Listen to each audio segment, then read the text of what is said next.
Very good evening students. मैं सुजीत मिश्रा आपके अपने चैनल ज्ञान गोदावरी पर हमेशा की तरह मैं ये सेशन भी लेके आया हूँ और इसमें हम लोग देखते हैं कि किस तरह से अभी तक हम लोगों ने क्या देखा। हम लोगों ने टेंस बेस्ड पैसिव वॉइस देखा है, लेकिन अभी तमाम ऐसे पैसिव वॉइस हैं जिन्हें आपको आना चाहिए।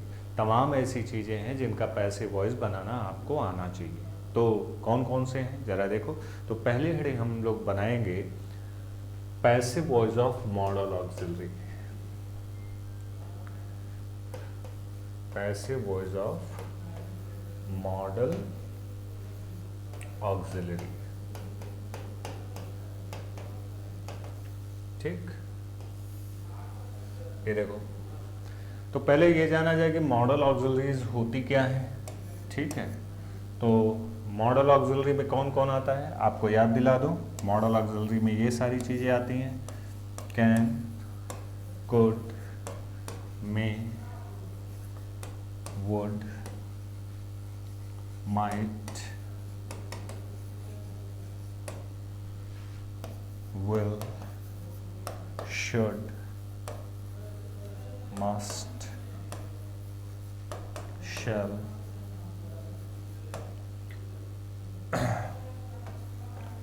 ought, dare not, used to, need not। ये सारी चीज़ें आपके मॉडल ऑक्सिलरी में आती हैं। अब हम इसी का पैसिव वॉइस बनाना सीखेंगे। तो चलते हैं आगे। देखिए,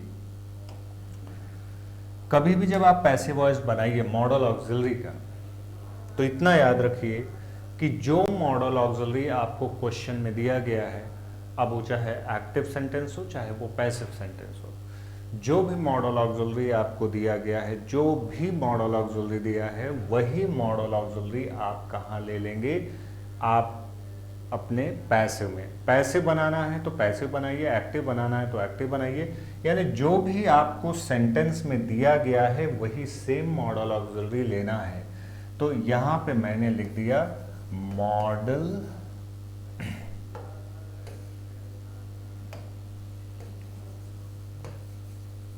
ऑक्सिलरी, ठीक है, शॉर्ट में ऑक्सिलरी का शॉर्ट फॉर्म, ठीक। अब इस मॉडल ऑक्सिलरी के बाद जैसे कैन दिया है तो कैन ले लो, कुड दिया है तो कुड ले लो, विल दिया है तो विल ले लो, वुड दिया है तो वुड दे दो, जो दिया मस्ट दिया है मस्ट दे दो। मैं देखता हूँ कभी कभी स्टूडेंट्स ये गलती करते हैं कि कैन दिया है तो वो वाला ऑप्शन सेलेक्ट करते हैं जिसमें कुड दिया होता है, या मैंने देखा है कि माइट में दिया हुआ है तो माइट वाला ऑप्शन सेलेक्ट करते हैं। भाई ये जो तरीका है मॉडल ऑक्सिलरी चेंज करने का, ये नरेशन का फंडा है भाई। वो नरेशन में हम लोग करते हैं, डायरेक्ट स्पीच से इनडायरेक्ट स्पीच वाले में ये सब में करते हैं, लेकिन पैसिव वॉइस के केस में कभी भी हम मॉडल ऑक्सिलरी को चेंज नहीं करेंगे। तो पहली बात जो आपको दिमाग ध्यान में रखना है वो ये कि अगर आप एक्टिव से पैसिव सेंटेंस को कन्वर्ट करते हैं तो the model auxiliary will remain the same. जो आपको एक्टिव वॉइस में दी है वही पैसिव वॉइस में होगी, या जो पैसिव वॉइस में दी गई है वही एक्टिव वॉइस में होगी। तो लेट्स सी, ये हो गया हमने मॉडल ऑक्सिलरी। किसी पर्टिकुलर मॉडल ऑक्सिलरी का नाम नहीं दिया हूं मैं, क्यों? क्योंकि आपको पता है कि मॉडल ऑक्सिलरी जो दिया जाएगा वही लेना है हमें। एक बात, हर मॉडल ऑक्सिलरी अपने आप में पैसिव वॉइस बनाने के लिए परफेक्ट नहीं है, इसलिए हर मॉडल ऑक्सिलरी के साथ एक और हेल्पिंग वर्ब का इस्तेमाल होगा जिसका नाम हो गया क्या? बी। क्या यूज होगा? बी। तो ये हो गया मॉडल ऑक्सिलरी और बी, ठीक। उसके बाद हमें पता है कि पैसिव वॉइस में वर्ब की थर्ड फॉर्म का ही इस्तेमाल होता है, तो हम वर्ब की थर्ड फॉर्म का इस्तेमाल कहाँ करेंगे? बी के बाद, V3, यानी बी कहाँ लगेगा? V3 के पहले। अब बात आई कि सेंटेंस में अगर ऑब्जेक्ट है तो उसे उठाएंगे और लाएंगे, क्या बनाएंगे? न्यू सब्जेक्ट, नया वाला सब्जेक्ट। नया वाला सब्जेक्ट मतलब पुराना वाला ऑब्जेक्ट, और सब्जेक्ट है पुराना वाला तो आप उसे क्या बनाएंगे? ऑब्जेक्ट बनाएंगे, न्यू ऑब्जेक्ट बनाएंगे, और बाय अप्लाई होगा, तो मैंने बताया है कि बाय कब अप्लाई होता है, बाय अप्लाई होगा तो आप बाय लगा के न्यू ऑब्जेक्ट लगा देंगे। तो ये रहा आपका मॉडल ऑक्सिलरी का पैसिव वॉइस। तो पैसिव वॉइस ओवरऑल सेंटेंस का तो हम बाद में देखेंगे, लेकिन हम लोग थोड़ी सी प्रैक्टिस ओरली करते हैं। जैसे मान लो दिया है कैन गो, तो पैसिव वॉइस बनेगा can be gone, can do, can be done, will play, will be played, must do, must be done. अब मस्ट डू बोल रहा हूं तो ये एक्टिव वॉइस है, मस्ट बी डन बोल रहा हूं तो ये पैसिव वॉइस है। अगर मस्ट बी डन बोल रहा हूं तो आपको मस्ट डू बोलना होगा, बी हटा देना है, वर्ब की फर्स्ट फॉर्म लगा देनी है, क्योंकि सब में, सबके एक्टिव वॉइस में कोई भी मॉडल ऑक्सिलरी हो, अगर वो एक्टिव वॉइस है तो वर्ब की फर्स्ट फॉर्म लेगा, और अगर पैसिव वॉइस होगा तभी वो बी लगाकर वर्ब की थर्ड फॉर्म लेगा। तो ये बात आपको अपने ध्यान में रखना है, ठीक है ना। तो जैसे मैंने कहा should play, should be played, should read, should be red, must be done, must do, ठीक है ना। Might be cheated, might cheat, active voice बन गया मैं, ठीक है ना। तो इस तरह से सेंटेंसेस को आपको बनाना है। तो किसी भी सेंटेंस का केवल आप इतना वर्ब वाला पार्ट देख के ये डिसाइड कर सकते हैं कि सेंटेंस एक्टिव में है या पैसिव में है, ठीक है ना। तो चलिए अब सेंटेंस हम लोग बनाते हैं। अगर इसी मॉडल ऑक्सिलरी को मैं पहले ला दूंगा, अब इसमें भी अफर्मेटिव बनेगा, नॉट लगाना है तो दोनों मॉडल ऑक्सिलरी और बी के बीच में नॉट या नेवर लगा देंगे आप, और अगर सिंगल इंटेरोगेटिव बनाना है तो इसे आप यहाँ लगाएंगे, ठीक है ना, पहले लाएंगे। तो देखते हैं सेंटेंस कैसे बनता है। मान लीजिए सेंटेंस आपको दिया है इस तरह से,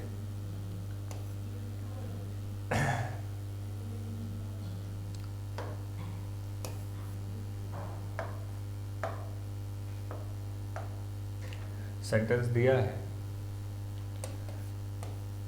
यू कैन डू इट।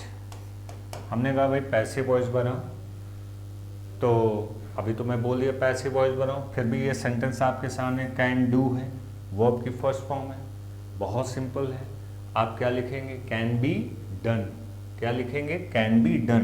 अब आपने वर्ब को तो पैसिव बना दिया, अब जो फॉर्मेलिटी है ऑब्जेक्ट को सब्जेक्ट, सब्जेक्ट को ऑब्जेक्ट बनाने की, ये है आपका सब्जेक्ट, ये है आपका ऑब्जेक्ट। अब इसका पैसिव वॉइस जब आप बनाएंगे तो इट को लाएंगे यहाँ पे, इट कैन डू है तो आप लिखेंगे can be done by you. ये देखिए सेंटेंस बन गया, वेरी सिंपल, ठीक है ना। तो अगले सेंटेंस में आते हैं। मान लीजिए आपको कोई सेंटेंस इस तरह का दिया हुआ है, सेंटेंस दे दिया है शी मे नॉट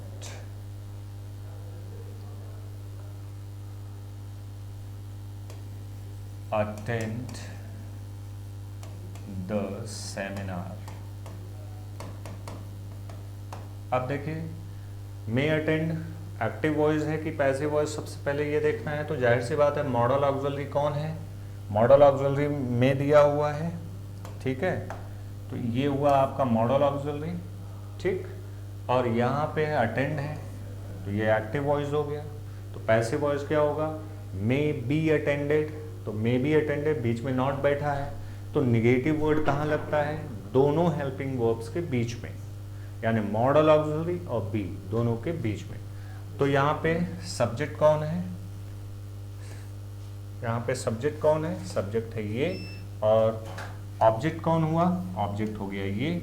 अब बहुत सिंपल सा काम करना है, आपने पैसिव वॉइस तो बना ही लिया है, तो क्या होगा, मे अटेंड की जगह हम लोग लिख सकते हैं मे नॉट बी अटेंडेड, लेकिन ऑब्जेक्ट को सब्जेक्ट बनाएंगे तो सब्जेक्ट कौन है, पैसिव वॉइस है ये, सब्जेक्ट कौन है, the seminar, the seminar may not be attended by her. The seminar may not be attended by her. ये देखिए बन गया आपका क्या है, मेन चीज़ आपका पैसिव वॉइस का ये है, may not be attended, ठीक है ना। तो ये चीज़ें आपको समझ में आ गई होंगी कि किस तरह से सेंटेंस बनता है पैसिव वॉइस में। तो अगले क्वेश्चन की ओर बढ़ते हैं हम लोग।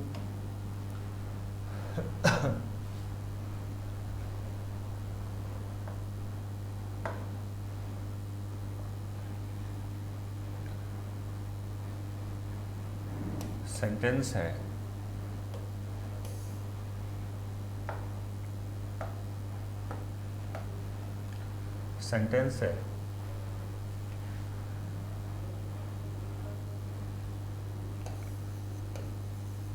could you help me।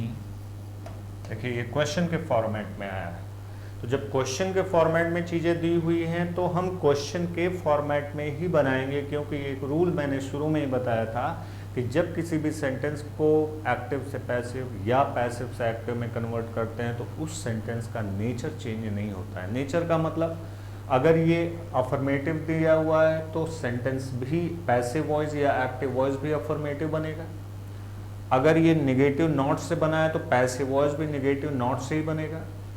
अगर ये सिंगल इंटेरोगेटिव यानी केवल हेल्पिंग वर्ब की मदद से क्वेश्चन फ्रेम किया है तो पैसिव वॉइस भी क्या होगा, क्वेश्चन बनेगा लेकिन केवल और केवल हेल्पिंग वर्ब की मदद से बनेगा। अगर इसमें क्वेश्चन वर्ड आया है हाउ, तो जो क्वेश्चन वर्ड आया है उस क्वेश्चन वर्ड को लेके आप बनाएंगे, ठीक है ना। तो यहाँ पे आप देखिए, तो ये हो गया, क्लियर हुआ। तो अब जो मॉडल ऑक्सिलरी दी है वही सेम मॉडल ऑक्सिलरी यहाँ पे ले लो। कुड हेल्प है तो कुड बी हेल्प्ड हमारा टारगेट है, तो यहाँ पे हमने क्वेश्चन बनाने के लिए यहाँ पे कुड लिख लिया, ठीक। अब क्या करेंगे, यहाँ तो सब्जेक्ट का प्लेस है तो ये ऑब्जेक्ट है, ये जब सब्जेक्ट बनेगा तो क्या हो जाएगा, आई, कुड आई। अब यहाँ पे हेल्प है, हेल्प थर्ड फॉर्म से पहले बी लगाएंगे, could I be helped bye you,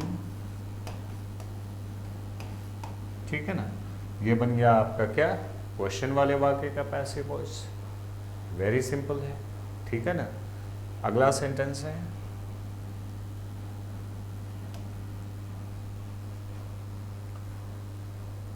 अब देखिए, will you stop singing, question mark, will you stop singing. ध्यान रखना यहाँ पे ये नाउन है, जेरेंड है, तो यहाँ पे ये ऑब्जेक्ट है आपका, यू क्या है, सब्जेक्ट है, और मॉडल ऑक्सिलरी क्या है, विल है। तो इसको ही हम शुरू में रखेंगे पैसिव वॉइस बनाने के लिए। तो क्या लिखेंगे, विल सिंगिंग बी स्टॉप्ड, यहाँ पे डबल पी हो जाएगा, स्टॉप्ड बाय यू, ये हो गया question mark. Will singing be stopped bye you. मैं देखता हूँ कभी कभी आईएनजी वाला फॉर्मेट देके आप कंफ्यूज हो जाते हैं, तो कंफ्यूज होने की ज़रूरत नहीं है, क्योंकि मैं आगे भी आपको बताऊंगा, थोड़ा ब्रॉड वे में समझाऊंगा कि ये क्वेश्चन वाला फॉर्मेट किस तरह से सेंटेंस में यूज होता है। तो ये हो गया हमारा। एक सेंटेंस और हम लोग प्रैक्टिस कर लेते हैं।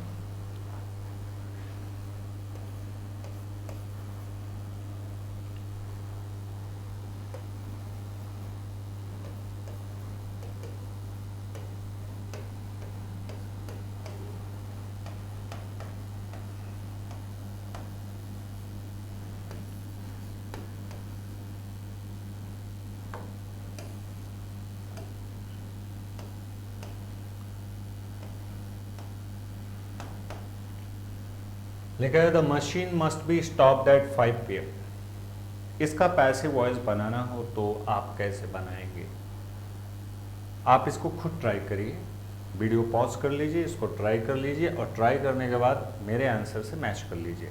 तो आगे देखिए, इसका पैसिव वॉइस बनाना है कि एक्टिव वॉइस बनाना है, ये डिपेंड करता है। पहले आप ये जानो कि ये जो दिया गया सेंटेंस है वो एक्टिव में है या पैसिव में है।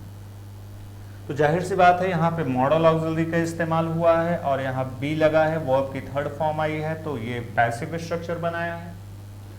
कह रहा है कि 5 बजे मशीन बंद हो जानी चाहिए, ये कंपल्सन है। अब यहाँ पे मशीन को 5 बजे बंद, कौन बंद करेगा? यहां अगर कौन बंद करेगा दिया होता बाय में तो उसे उठा के हम सब्जेक्ट बना देते। ये तो क्लियर हो गया कि ये पैसिव वॉइस है। अब हमें क्या बनाना है? हमको बनाना है एक्टिव वॉइस। तो एक्टिव वॉइस बनाने के लिए हम लोग को करना क्या होगा? एक अनआइडेंटिफाइड सब्जेक्ट चाहिए, क्योंकि बिना सब्जेक्ट के तो बनेगा नहीं। ये कह रहा है कि मशीन बंद हो जानी चाहिए और कौन बंद करेगा ये नहीं बताया। सेंटेंस पैसिव वॉइस है, तो जाहिर सी बात है बाय लगाकर इसने अगर ऑब्जेक्ट को दिखाने की जरूरत इसने महसूस नहीं किया है, इसका मतलब है कि एक्टिव वॉइस का सब्जेक्ट क्या रहा होगा? Unidentified. Unidentified subjects can never be used as an object of the passive voice. ठीक है ना? अगर मान लो if it has been done so, अगर ऐसा किया गया है सपोज, तो आप चारों ऑप्शन देख लीजिए, चारों ऑप्शन में उस तरह का दिया होगा तो बहुत सिंपल है। तब गलती किस में होगी? वर्ब में होगी या सब्जेक्ट ऑब्जेक्ट के इंटरचेंज में? तो देखते हैं। तो यहाँ पे हम लोग अनआइडेंटिफाइड सब्जेक्ट के रूप में क्या लेंगे? They, someone, somebody, no one, nobody, people, कुछ भी ले सकते हो। ठीक है, दे।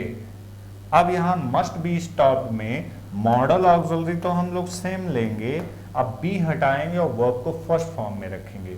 They must stop. अब क्या स्टॉप करना है? ये यहाँ सब्जेक्ट बना बैठा है, इसे आप ऑब्जेक्ट बना दीजिए। They must stop the machine eight 5 PM। ये हो गया आपका एक्टिव वॉइस। तो इस तरह से बेटा आप सेंटेंस को, मॉडल ऑक्सिलरी का पैसिव वॉइस रहेगा तो आप उसे बनाएंगे। ठीक है ना? अब मैं आपको बताने चल रहा हूं इन्फिनिटिव का passive voice. Passive voice of infinitive, ये आपके एग्जाम में जरूर आता है। ठीक, तो पहले ये जान लिया जाए कि इन्फिनिटिव होता क्या है। इन्फिनिटिव होता क्या है? तो बहुत सिंपल तरीके से आप इस बात को समझ लेंगे, बहुत ही सिंपल तरीके से, कि इन्फिनिटिव क्या होता है। देखो, एक स्ट्रक्चर, एक ऐसा स्ट्रक्चर जिसमें हम वर्ब के फर्स्ट फॉर्म के पहले क्या लगा देते हैं? टू लगा देते हैं। तो इस स्ट्रक्चर को इंग्लिश ग्रामर में कहा जाता है इन्फिनिटिव। जैसे अगर हमने लिखा, देखिए फिर बोलता हूं, वर्ब के फर्स्ट फॉर्म के पहले टू जब लगा दिया जाता है तो इस स्ट्रक्चर को कहा जाता है इन्फिनिटिव। क्या कहा जाता है? इन्फिनिटिव। जैसे फॉर एग्जाम्पल हमने लिखा टू प्ले, ये इन्फिनिटिव है। टू गो इन्फिनिटिव है। टू रीड इन्फिनिटिव है। टू वॉच इन्फिनिटिव है। ठीक है ना? कुछ भी, टू हेल्प इन्फिनिटिव है। टू चीट इन्फिनिटिव है। टू सिंग इन्फिनिटिव है। टू ईट इन्फिनिटिव है। टू रन इन्फिनिटिव है। इन्फिनिटिव है अगर वर्ब के फर्स्ट फॉर्म के पहले क्या लगा हो? टू। अब बात को समझना है,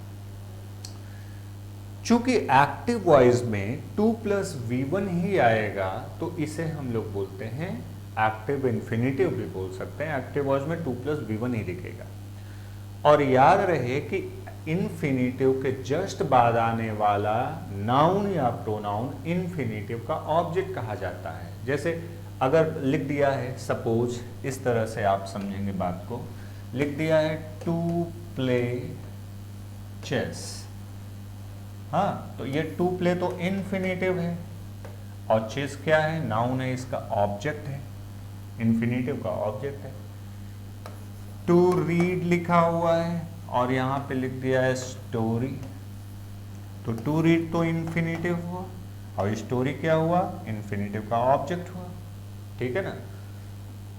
अब याद रखना है कि इसके पहले, इन्फिनेटिव के पहले जो नाउन या प्रोनाउन आता है वो इन्फिनेटिव का सब्जेक्ट कहलाएगा, ठीक है ना। तो इतना तो बात क्लियर हो गया हम लोगों का, वो ये कि इन्फिनेटिव जो होता है वो जब हम वर्ब के फर्स्ट फॉर्म के पहले टू लगा देते हैं तो ये जो स्ट्रक्चर है वो इन्फिनेटिव के नाम से जाना जाता है। तो अब पैसिव वॉइस बनाते समय हमें करना क्या है, जो आप सब्जेक्ट को ऑब्जेक्ट, ऑब्जेक्ट से सब्जेक्ट बनाते हो तो ये जो काम करते हो ये करो, कोई दिक्कत नहीं। लेकिन एक काम आपको ये समझना है, ये बात समझना है, वो ये कि एक्टिव इन्फिनेटिव को बना दो पैसिव इन्फिनेटिव में। क्या बना दो, पैसिव इन्फिनेटिव में इसे चेंज कर दो। एक्टिव इन्फिनेटिव को आप चेंज कर दीजिए किसमें, पैसिव इन्फिनेटिव में। अब ये पैसिव इन्फिनेटिव कैसे बनेगा जरा देखो, बहुत सिंपल है। टू दिया हुआ है, अब इन्फिनेटिव है तो टू तो लगेगा ही लगेगा, हमने लगा दिया। मैंने आपसे वादा किया है कि पैसिव वॉइस में मेन वर्ब चाहे जिस फॉर्म में हो एक्टिव वॉइस में, लेकिन पैसिव वॉइस में वो क्या बनेगा, पैसिव वॉइस में वो वर्ब की थर्ड फॉर्म बनाएगा, पक्का है। तो ये टू लग गया और V3 लग गया, लेकिन ये भी मैंने कहा है कि पैसिव वॉइस बिना हेल्पिंग वर्ब के नहीं बन सकता है। यानी हमने क्या किया, दोनों के बीच में बैठा दिया बी, यानी 2 + B + V3 का जो स्ट्रक्चर है इसे हम लोग पैसिव इन्फिनेटिव कहते हैं। तो जब भी सेंटेंस में इस तरह से दिखाई पड़े 2 + V1 वो इन्फिनेटिव है, इसे आप पैसिव वॉइस बनाते समय क्या करेंगे, 2 + B + V3 के कॉन्सेप्ट से बना डालेंगे, ठीक है ना। तो सेंटेंस, पूरा सेंटेंस बाद में बनाया जाए, चलिए ओरली प्रैक्टिस कर लेते हैं इन्फिनेटिव पर। जैसे मैंने बोला टू हेल्प, तो इसका पैसिव वॉइस क्या होगा, ये एक्टिव वॉइस है, एक्टिव इन्फिनेटिव है, तो इसका पैसिव इन्फिनेटिव क्या होगा, to be helped. To read, to be read. To sing, to be sung. To run, to be run. तो मैं एक्टिव इन्फिनेटिव बोला तो आपने पैसिव बना दिया। मान लीजिए मैं पैसिव इन्फिनेटिव बोलूं, इस तरह से बोलूं, टू बी चीटेड, तो आप बी हटाइए, चीट को फर्स्ट फॉर्म में करिए, क्योंकि 2 + V1 होता है, टू चीट, ठीक है ना। To be sung, to sing. To be run, to run. To be punished, to punish. To be cut, to cut. To be help, to help. Is that clear. अब इसे हम लोग sentence के पूरे overall structure में देखते हैं। इतना तो क्लियर हो गया कि इन्फिनेटिव क्या है, जब हम वर्ब के फर्स्ट फॉर्म के पहले टू लगा देते हैं तो ये स्ट्रक्चर इन्फिनेटिव कहलाता है। That's so simple. अब पैसिव वॉइस में क्या होगा बेटा, ये इसी एक्टिव इन्फिनेटिव को आप कन्वर्ट कर दो पैसिव इन्फिनेटिव में। तो पैसिव इन्फिनेटिव बनता कैसे है, जब ये टू आपका है, यहां भी आप रखो टू, V1 है वो V3 में कन्वर्ट होता है, कोई नई बात नहीं, हम जान रहे हैं, ये सब पुरानी बातें हैं। आपको ये अच्छी तरह से पता है कि पैसिव वॉइस में मेन वर्ब हमेशा थर्ड फॉर्म में आती है, लगा दिया। और पैसिव वॉइस बिना हेल्पिंग वर्ब के नहीं बनता है, तो यहाँ पे हमने हेल्पिंग वर्ब क्या लगाया है, बी लगाया है। इतनी बात क्लियर है, दैट्स सो सिंपल। ओके, अब पूरे सेंटेंस का स्ट्रक्चर देखते हैं।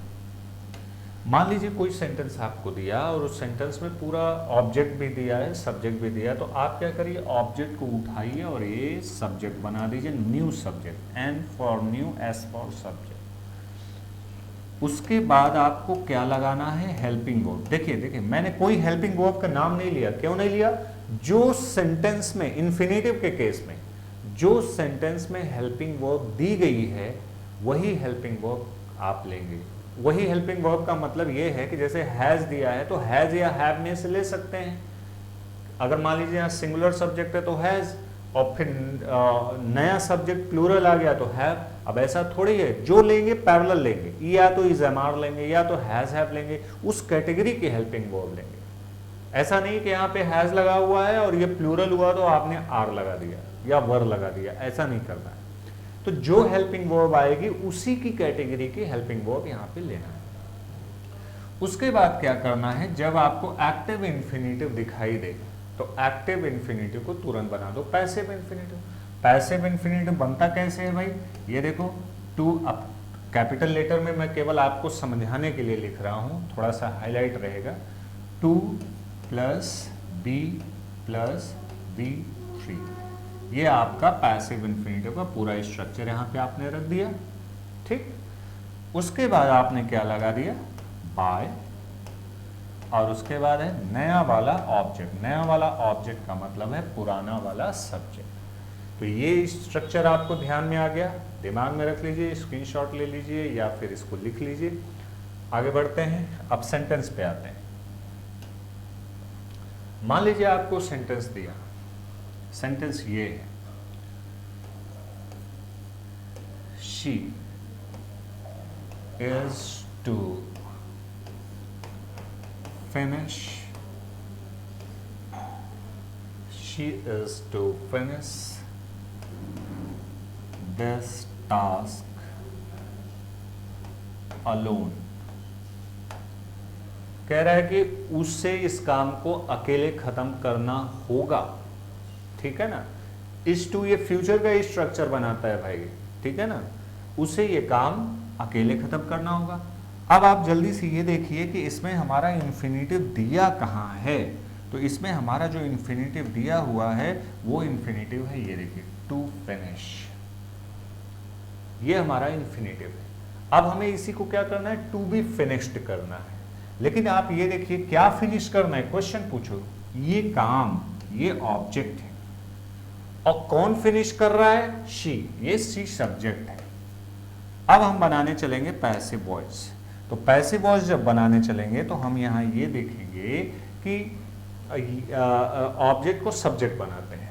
तो हमने बना दिया सब्जेक्ट क्या, दिस टास्क, दिस टास्क। अब ये सिंगुलर है, अब शी की वजह से इज लगा था क्योंकि शी भी सिंगुलर था। अगर ये प्लूरल होता तो मैं आर लगाता, हैव या वर न लगाता, जो कैटेगरी की हेल्पिंग वर्ब है। दिस टास्क, अब यहाँ पे हमने भी क्या लगाया, इज लगाया। क्यों लगाया, क्योंकि सब्जेक्ट सिंगुलर है, वेरी सिंपल है। This task is to be, ये देखिए जो आप बना के रखे हैं बस वही लिखना है। This task is to be finished, ठीक, बाय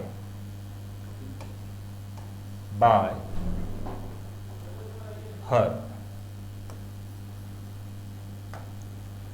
दिस टास्क is to be finished by her। ये बात क्लियर हुई, चीजें क्लियर हो गई, तो ये बात आपको ध्यान में रखना है। आगे कोई दिक्कत होगी तो मैं हूं। और अगला एक क्वेश्चन और करेंगे हम लोग, ठीक है। अगला क्वेश्चन है, you will have to control the situation। You will have to control the situation। अब देखो बेटा, पहले ये ध्यान दो कि इसमें इन्फिनेटिव कहाँ है, इन्फिनेटिव कहाँ है। तो इन्फिनेटिव हमको मिल गया टू कंट्रोल, तो तुरंत इसका पैसिव वॉइस दिमाग में बनाओ। पैसिव वॉइस क्या होगा, टू बी कंट्रोल्ड। क्लियर हो गया, क्या कंट्रोल करना है, हालात, सिचुएशन। ये रहा आपका ऑब्जेक्ट, आप इसे क्या कर लो, सब्जेक्ट बना लो। ये रहा पैसिव वॉइस, ठीक। तो हमने भी क्या लिख दिया, द सिचुएशन। अब देखिए यू के वजह से यू विल है, थर्ड पर्सन है, तो हम लिखेंगे the situation, same helping verb, इसीलिए मैंने लिखा था वहां हेल्प है, विल।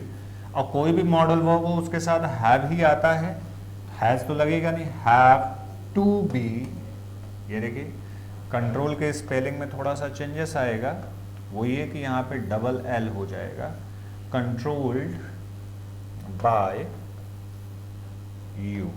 ये देखिए, ठीक है ना, the situation will have to be controlled by you, ठीक है ना। ओके, अगला एक sentence,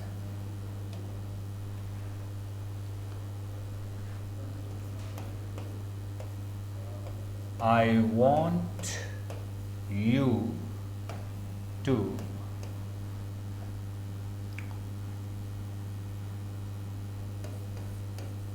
pay the bill. I want you to pay the bill. मैं चाहता हूं बिल तुम पे करो। अब जरा देखिए इसमें इन्फिनेटिव कहाँ है, तो आप कहेंगे सर इन्फिनेटिव यहाँ है, तो इसका पैसिव वॉइस दिमाग में बना लो। टू पे का passive voice to be paid. Very good. अब क्या पे करना है? बिल पे करना है, यानी ये इन्फिनेटिव का ऑब्जेक्ट है। अब आपसे मैं पूछता हूं इन्फिनेटिव का सब्जेक्ट कौन है? इन्फिनेटिव का सब्जेक्ट, कंफ्यूज मत होइएगा। अब आई सब्जेक्ट नहीं है बेटा, सब्जेक्ट कौन है? यू है। इस पूरे सेंटेंस का सब्जेक्ट कौन है? तो इस पूरे सेंटेंस का सब्जेक्ट आई है। Want, I want you. Want का एक्चुअल में ऑब्जेक्ट कौन है? वांट का ऑब्जेक्ट है यू, लेकिन इन्फिनेटिव का सब्जेक्ट कौन है? ये है, ये पे करेगा बिल।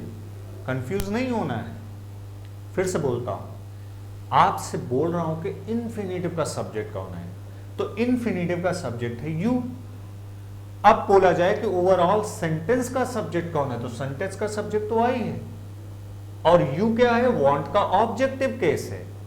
देखो अब आप इस तरह के सेंटेंस में क्या करोगे कि पूरे पहले पार्ट को स्टेबल रख लो, क्योंकि हमको इन्हीं चीजों से मतलब है। तो हमने भी यहां लिखा पैसिव वॉइस बनाते समय आई वांट, ये देखो इसको मैंने स्टेबल रख लिया, कोई चेंजेस नहीं। द बिल, द बिल को सब्जेक्ट बना रहा हूं मैं। किसका सब्जेक्ट? इन्फिनेटिव का। आई वांट द बिल, ठीक। अब टू क्या है? To be paid. ये देखिए, I want the bill to be paid by you. ये हो गया हमारा, क्लियर हुआ ना? सो स्टूडेंट्स, ये रहा आपके इन्फिनेटिव का पैसिव वॉइस। तो जब भी आपको इन्फिनेटिव इस तरह से दिखाई दे, आप सेंटेंस को आप जान लीजिएगा कि कब ये एक्टिव इन्फिनेटिव है। एक्टिव इन्फिनेटिव का यूज एक्टिव वॉइस में होता है, और पैसिव इन्फिनेटिव का यूज पैसिव वॉइस में होता है। क्लियर हुआ? ओके। अब मैं बात बताता हूं इंपेरेटिव सेंटेंस के पैसिव वॉइस का।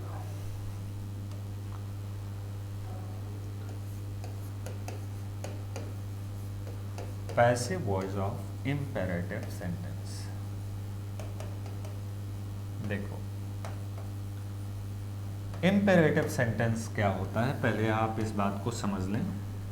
ऐसा सेंटेंस जिनसे ऑर्डर, ऑर्डर मतलब होता है किसी को आज्ञा करना, आदेश देना, रिक्वेस्ट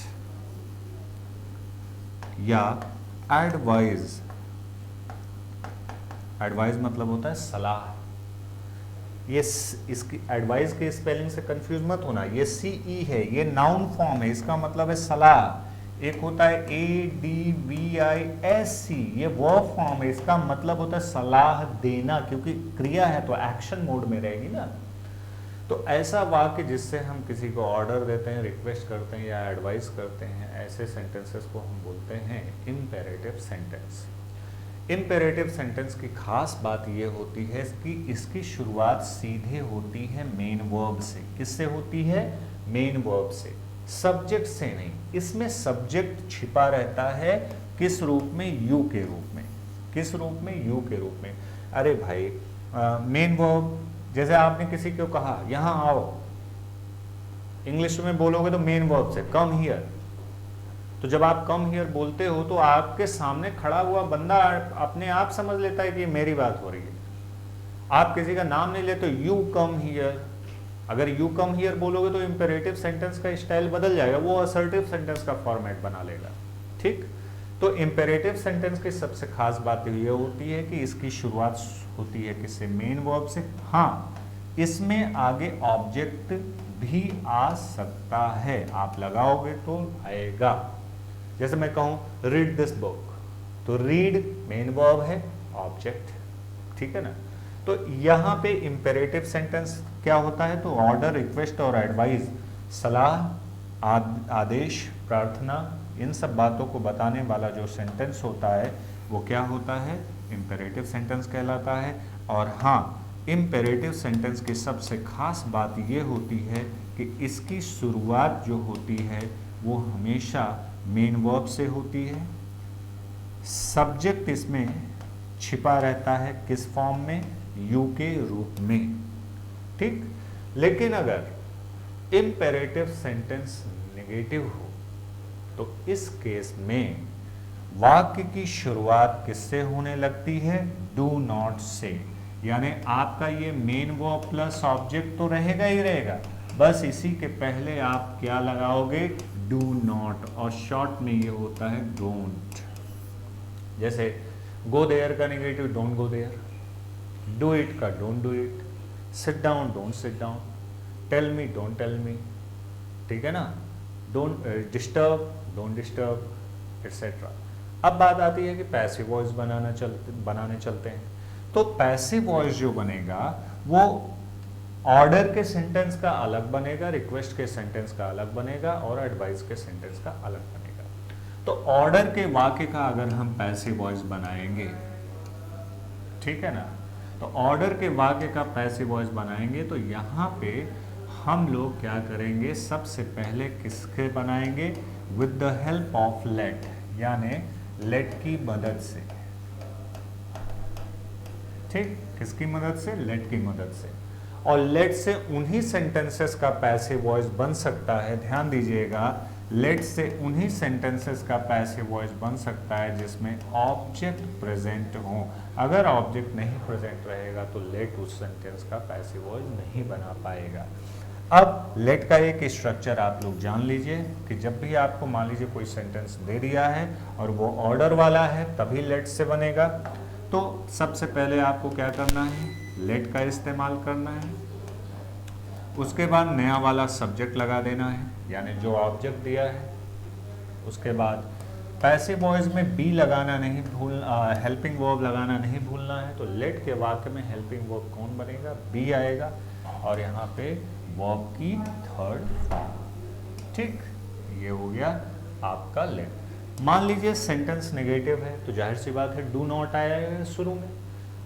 डू नॉट आएगा तो डू नॉट की जोड़ी को आप हटाएंगे, डू नॉट की जोड़ी को हटाएंगे, डू को अलग करेंगे, नॉट को अलग करेंगे, डू को हटाएंगे और नॉट का यूज कहाँ करेंगे, सब्जेक्ट के जस्ट पहले या लेट के तुरंत बाद। ये देखिए लेट के तुरंत बाद। और कहाँ किया जा सकता है ये भी जानते। मान लो आपको 4 ऑप्शन दिया, 4 ऑप्शन में यहां नहीं लगाया तो और कहाँ लग सकता है लेट के केस में, बी के पहले। कहाँ लगेगा, बी के पहले। तो ये इस बात को आप नोट में लिख लीजिए, सबसे इंपॉर्टेंट प्लेस क्या है, लेट के तुरंत बाद, डू को हटाने के बाद। अगर ऐसा ऑप्शन नहीं दिया हुआ है उस केस में हम ये देखेंगे क्या नॉट का यूज सब्जेक्ट और बी के बीच में हुआ है, इफ यस देन ओके। तो ज्यादातर केस में हम लोग कहाँ यूज करेंगे, यहाँ पे यूज करेंगे। क्लियर हुआ। अब एक सेंटेंस बना के इसका एग्जाम्पल देख लिया जाए। जैसे मान लीजिए सेंटेंस दिया है क्लोज द डोर। अब आपको कोई ऑर्डर दे रहा है कि भाई दरवाजा क्लोज कर दो, ये सेंटेंस है। तो आप पैसिव वॉइस बनाना है तो आप क्या करेंगे, शुरुआत किससे करेंगे, लेट से करेंगे, लेट। और लेट के तुरंत बाद आपको क्या लगाना है, नया वाला सब्जेक्ट लगाना है। आप प्लीज स्ट्रक्चर ये कॉपी कर लें और या तो इसका स्क्रीनशॉट ले लें या तो वीडियो पॉज करके देख लें। तो यहाँ पे हमने लेट लगाया और ये क्या है, मेन वर्ब है, और ये आया ऑब्जेक्ट। इसको लाएंगे सब्जेक्ट बना, लेट द डोर, और क्या लगा दिया, बी शट, सॉरी क्लोज दिया हुआ है।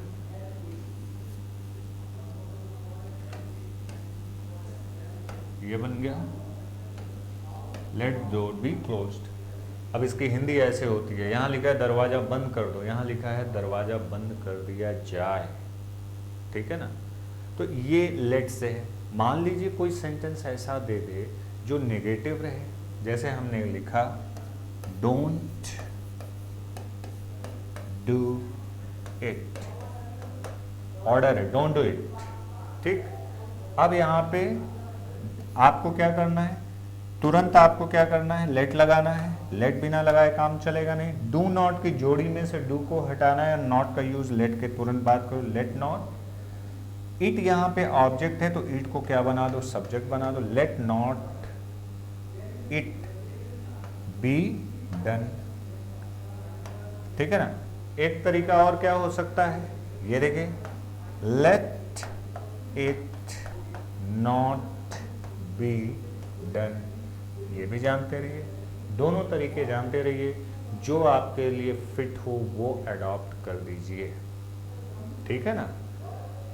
अच्छा,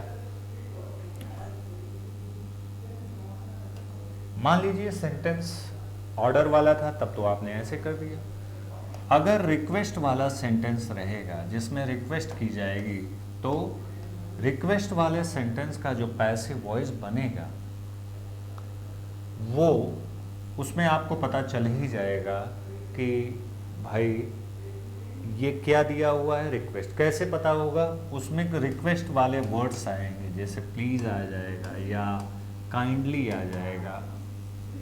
ये देखिए, इस तरह से आपको ये दिया हुआ रहेगा। तो इन दोनों का मतलब होता है कृपया। तो आपको क्या करना है, एक क्लॉज आपको याद रखना है।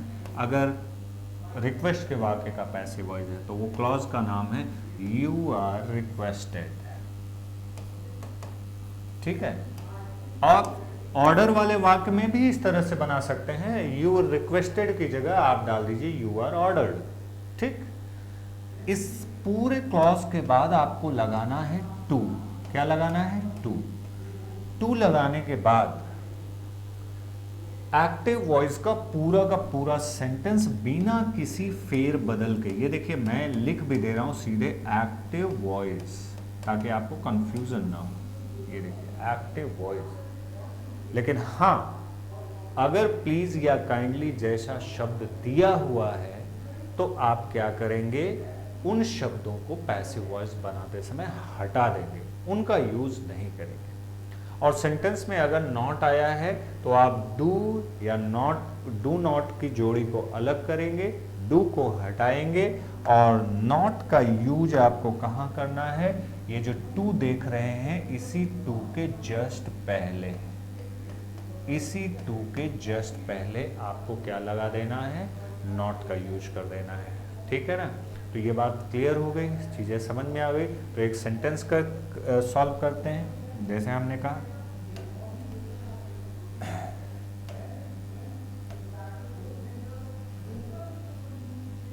तो ये इसको कॉपी कर लीजिए। एक सेंटेंस हम लोग देखते हैं।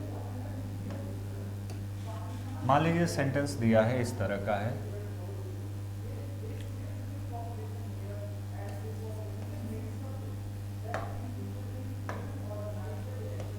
Please help me.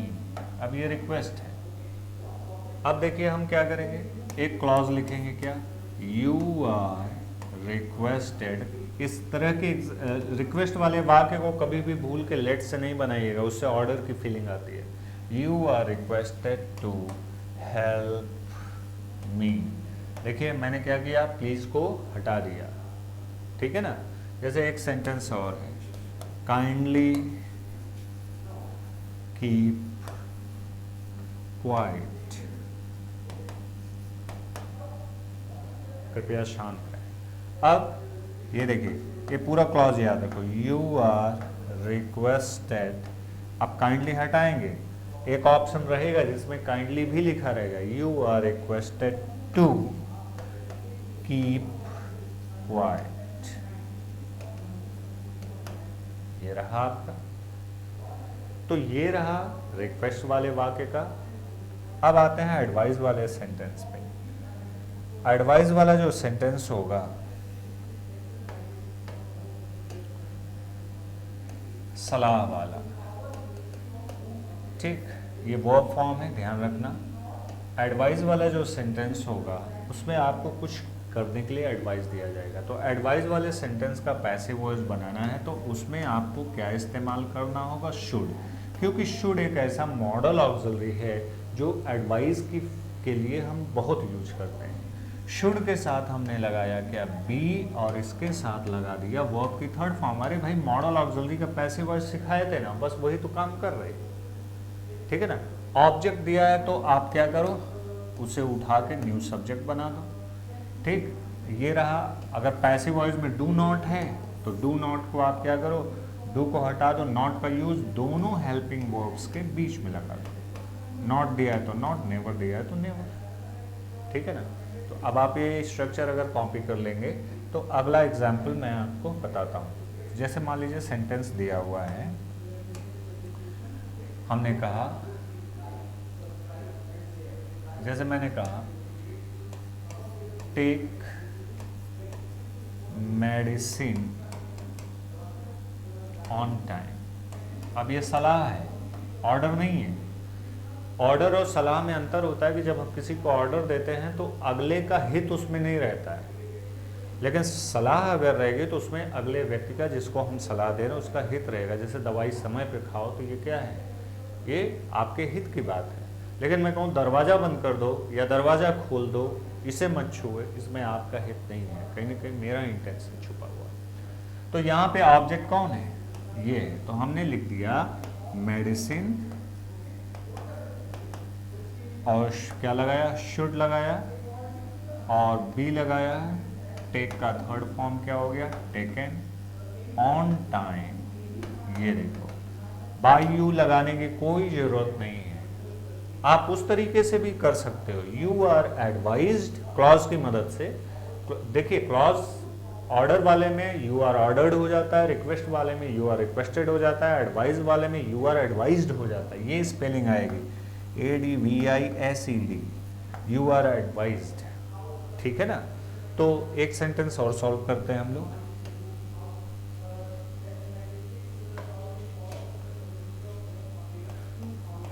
Help the poor, गरीब की मदद करो। ये सुझाव है, ऑर्डर तो है नहीं, तो यहाँ पे पैसिव वॉइस बनाएंगे, द पुअर, क्योंकि ये क्या है, ऑब्जेक्ट है, इसलिए सब्जेक्ट बनाए। The poor should be helped, ठीक है ना। मान लीजिए एक क्वेश्चन और दे दिया मैंने,